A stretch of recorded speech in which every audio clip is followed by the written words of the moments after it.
Stan White, founder of the Creating Calm Network, and you may wonder why I would use the theme of the Mad Hatter and the theme of we are all mad here. One of the reasons I do is because, we have to have a little fun in this world, and I wish this hat fit me better. Wouldn't that be a great Mad Hatter hat? Guess my head's too big. That happens. Ego is a terrible thing. But I think in having fun, this is one of my favorite ones. Life is serious. It really is. And if we don't allow ourselves time to have fun, to laugh at ourselves, to laugh at the world around us, we could go quite mad indeed. And that's what I wanted to talk to you about today, is how we survive in this madcap and crazy world of ours. It's coming, I feel it. There it goes. So let's talk about that, because really the world is mad. Do you ever feel like the emperor's new clothes? Like you are the only one who sees some of the craziness around you? Well, I do sometimes. And then I think, well, what the heck can I do? I'm only one person. Well, one of the things that I can do is I can take care of myself. I can try to soothe my very own soul.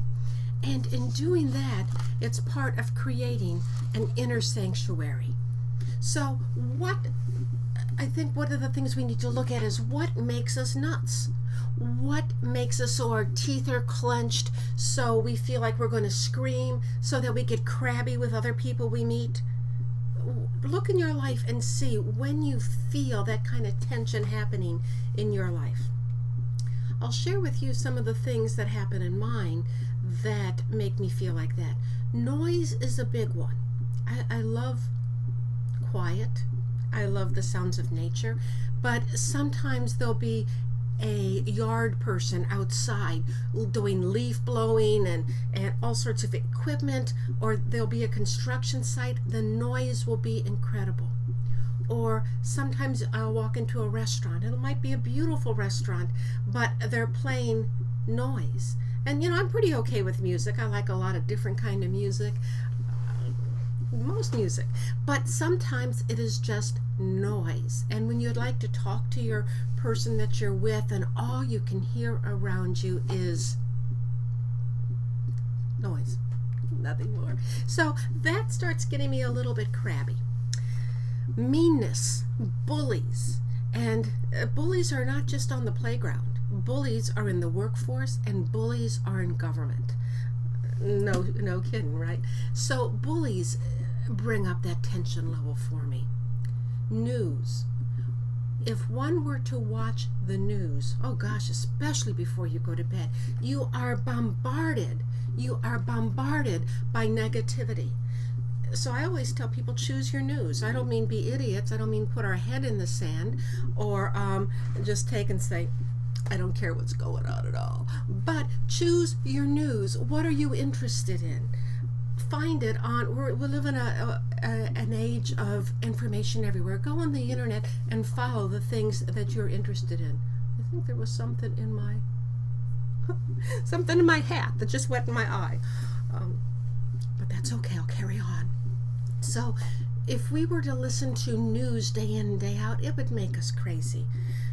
Tragedy around us, breakups, the death of a loved one, losing our job, losing a friend, losing something that we like, maybe a piece of jewelry, we've misplaced it. From the worst to tiny, they still build up, and they still can cause us tension, internal madness, craziness. Think of other things that could happen in your world. I work in a trauma unit. I'm a trauma chaplain by night, and I deal with compassion fatigue and secondary post-traumatic stress. So all of these could be kind of a chaotic madness, and much of them we don't have control over. Certainly we can leave the restaurant when it's noisy. Certainly we can turn off the television when the news is just bad. But there's still life that goes around us that just is crazy. It's madness, sheer madness. So how do we create that inner sanctuary, that port in the storm, that place where we can go to have peace, where we can retreat? When you are not driving or doing brain surgery or anything that requires your attention, walking down the street, when you need to pay attention, don't do this. That's my legal background talking. But one of the ways I can find peace very easily is by closing my eyes. As simple as closing my eyes, I can retreat into that inner sanctuary that I've built. Now, if you have a lot of inner craziness, you're going to have to do some work before this will work for you. But that being said, remember the power. When we were kids, you can't find me. Or I had a dog named Ruby. She was a dog de Bordeaux, a French Mastiff, and 136 pounds of Ruby. And she would hide by putting her head under the bed. Well, that was maybe 30 pounds of her, but we still had the other 106 hanging out. But when we can't see our foes or the craziness, the madness around us, there is a certain amount of peace. So if you're at an airport and the noise has gotten crazy, if you're at a doctor's office and the news is blaring and people are talking, try just closing your eyes and bringing yourself inward, doing some cleansing breaths, and just know that you are safe and you are okay. I had a flight that some of you might have heard me share in this same kind of a topic, where I was past writing. I was the last person on the plane just before the doors closed. I was happy to get that flight, happy because it was, other than that, I was going to be stranded. And the seat was a center seat. And when I got back there, I saw why that seat was available. The man on the aisle stood up, and he was one of the hugest people I've ever seen. And it truly was the kind where he should have purchased 2 seats. He didn't. So as I sit down and he sits down, part of his body comes to the mid-center of my chest. So he has got his body part on my left breast, which to me I kind of considered a private part. Just it's me, it's mine. I don't want your body on it, and you're sweating on it. So he sits down, he's on my left breast with his back, and the plane starts to take off. And as we're inclining, the weight of his body, it was pressing on my heart. I thought, I'm just gonna die here. He's gonna explode my heart with this great weight on it. Well, it didn't. We evened out. But for the whole flight, I had his sweaty body on my chest. I couldn't put down my tray table because his leg was sort of hanging over my leg. And what I did, it was a 2.5-hour flight. It was beautiful. I just closed my eyes and I just went to this special place, and I just was in there, and I just meditated. I did deep breathing, and pretty soon we landed. And half of me was stinky and wet, but it wasn't a bad experience. It was something that I needed to do, and I was able to go to my inner sanctuary and just be. When I was there, I couldn't feel the weight, I couldn't feel the sweat. So to me, that's pretty darn extreme. So if I could have done that in that circumstance, I can assure you it works real well when you're sitting by yourself in a doctor's office. Another thing to think about, think of the things that soothe you. Are there smells that soothe you? For me, one of the smells that just makes me feel comfortable is the smell of coffee. Of course, I'm a Coffee Jones. In fact, I might even take a sip of my coffee right now in my Wonder Woman cup.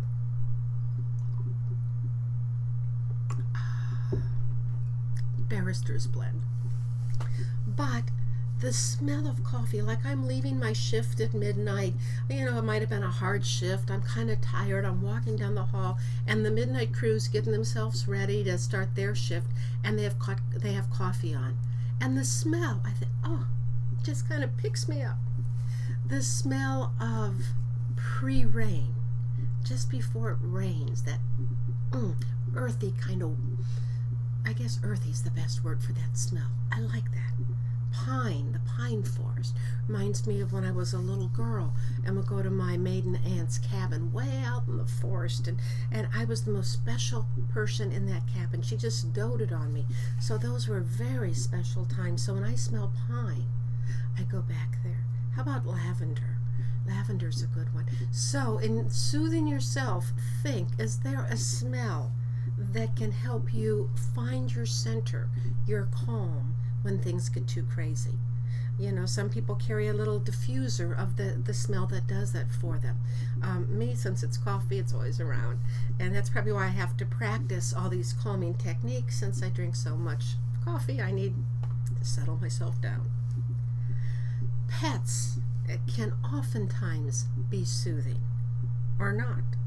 I live with 3 rescue dogs, so sometimes it's ruckus and chaotic, and if I just need to play and belly laugh, I can get on the floor with them and we can just have a great old time. Or there are times you come home and the dog ate the couch, or threw up, or had explosive diarrhea. Not so soothing. But there are also times when dogs can sense, or pets, cats, I don't want to be discriminatory, can sense your mood. And there's nothing better than maybe laying down and having your furry dog or cat just heartbeat to heartbeat, breath to breath, that comfort that you share. Sometimes it's with a small child that works, maybe with your beloved, maybe a nice spoon where you can just feel the heartbeats in tandem with each other. That is oftentimes very soothing. Cool water, miraculously, cool water can be a soothing sensation to our inner sanctuary. And I don't know why that is, but I tell you that it's true. As a trauma chaplain, when somebody is in the midst of a devastating situation and they're crying in tears, if I can get them to take a few sips of cool water, it just brings them a little more balanced. You still need to grieve it, you still need to mourn it, but it adds a little bit of centering to the experience. So if you ever have one of those times where you just feel stressed or sad or in the middle of a great big cry, sip a little water, and that hydration, that coolness will work with your heart energy, and I think you'll see what I mean. Nature, stepping out into nature, always, unless there's a funnel cloud coming your way and you need to tap your ruby red shoes together. I mean, that's not going to be a good experience, or in the middle of a hurricane as your roof is blowing away, or a flood zone. But typically, grant me this, typically nature, the earth, the wind, the smells, all of that, even if it's a gentle rain, are very soothing to our body, the natural rhythms. So if we step outside and pick up the natural rhythms, we can soothe ourselves. Sometimes, and studies have shown this, so I'm not making this up, but in hospitals they'll put nature scenes above the bed so people can look at nature while they're lying down. If you're at a place where you're at an office and you don't see nature, put up a screensaver of a natural scene, and periodically just hit your screensaver and breathe it in and be in that scene, and you'll find some calm coming into your body. So these are some of the techniques, some of the tips that I would like to share with you on beginning to think about creating calm within your body, creating a sense of soothing your soul. I'm going to turn the bus a little bit because I think I'm going to talk about spirit while we're at it. Might as well. Spirit, whether we call it God, a higher power, power greater than ourselves.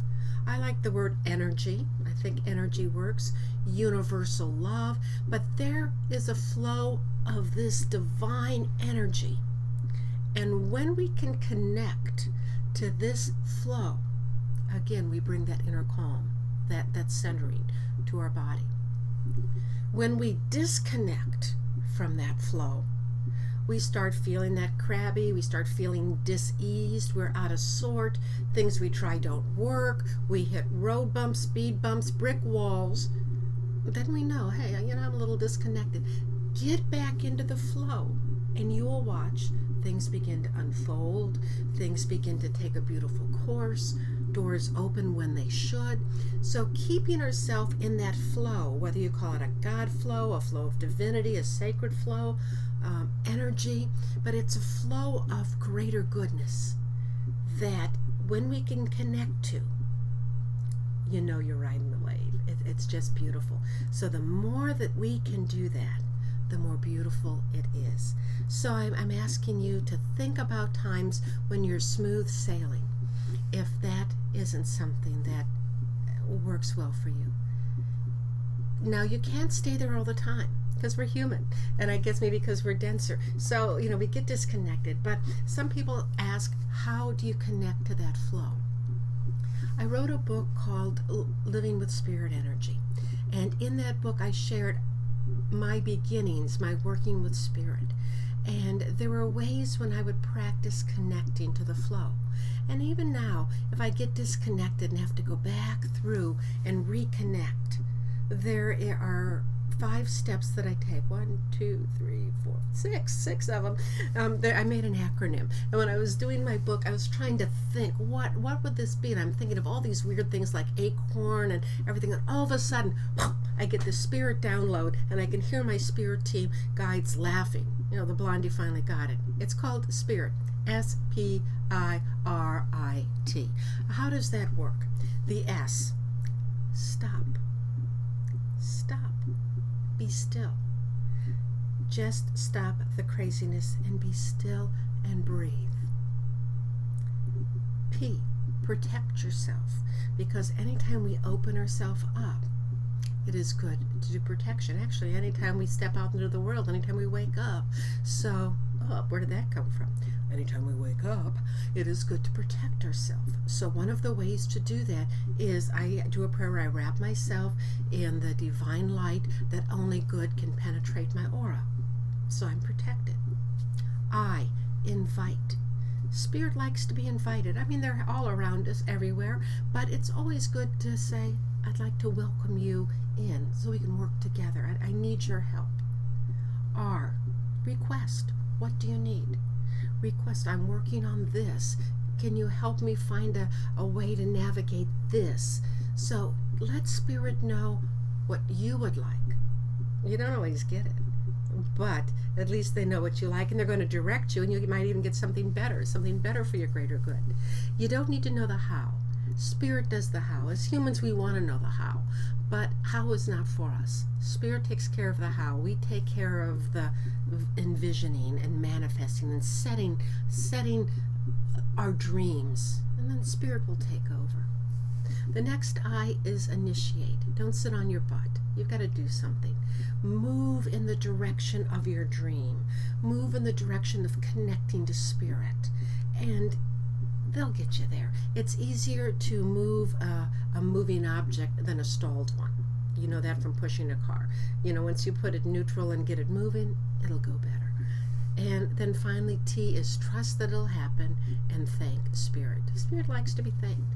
So Spirit, Spirit, is one of the ways that if you get disconnected and want to reconnect, if you go through that process of being still and protecting yourself, requesting, initiating, thanking, and tucking right back in, it'll be good. You'll feel it.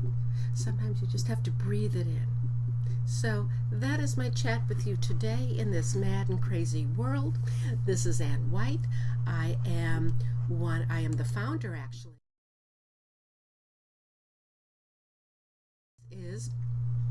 I get to do all the work. But what it means is we have great hosts. So with the Creating Calm Network, and again, you'll see this.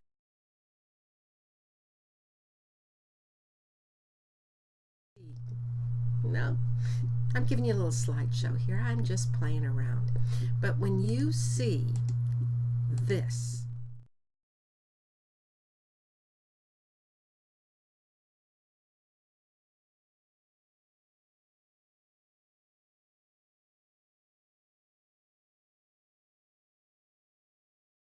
go ahead. We're looking for some new hosts. We're looking for inspirational people, people who are heartfelt, people who love. And so give me a shout out, and maybe I'd like to get your message on the Creating Calm Network. You can reach me at creatingcalmwithinchaos.com. Let us hear from you. You can always find us on our new webpage, which should be live one of these days.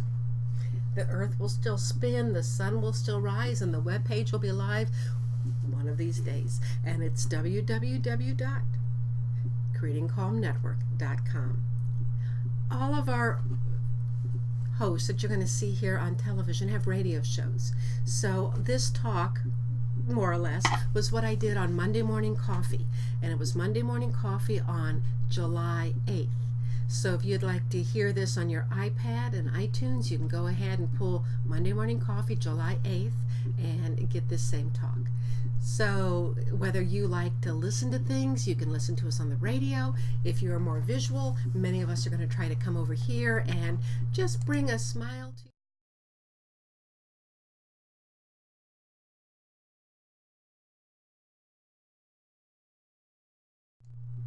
So it's been wonderful being with you, and I'll see you next week in Creating Calm with the Mad Hatter. Enjoy your week, enjoy your life, find calm within the chaos, because it's all good. Truly it is.